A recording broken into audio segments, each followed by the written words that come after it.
জানি না খারাপ সময়ের অবসান আমার জীবনে কবে হবে। ভবিষ্যতে আদৌ হবে কিনা সেটাও জানি না। হাজার ভগবানকে ডাকলেও আ সেই জিনিসটা পাবো না। সেই জিনিসটা যতক্ষণ না ভগবান মনে করবে ওটা পাওয়ার আমি যোগ্য হয়েছি।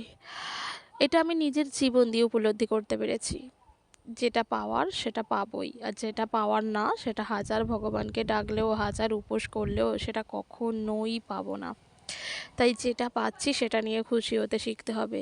কিছু, কিছু সময় তো আমার এমন মনে হয় যে কিছুই তো আমি পাচ্ছি না।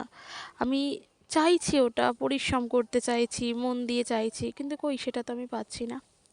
হয়তো ভগবানের কোথাও না কোথাও ভেবে আছেন যে এটা পাওয়ার জন্য এখন আমি না, বা এটা পাওয়ার যোগ্যতা আমার নেই, বা এটা এখনো সময় হয়নি ওই জিনিসটা পাওয়ার জন্য।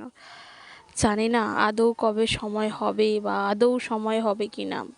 জানি না কি হবে। ভরসা বিশ্বাস রেখেছি। যা হবে আশা করি ভালোর জন্যই হবে। যা হয়েছে ভালোর জন্যই হয়েছে। যা হচ্ছে ভালোর জন্যই হচ্ছে। আর ভবিষ্যতে যা হবে সেটা ভালোর জন্যই হবে।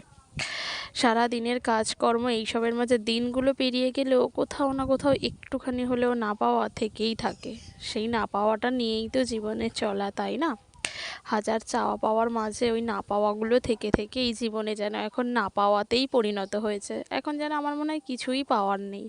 সব কিছুই তো না পাওয়াতে পরিণত হয়েছে।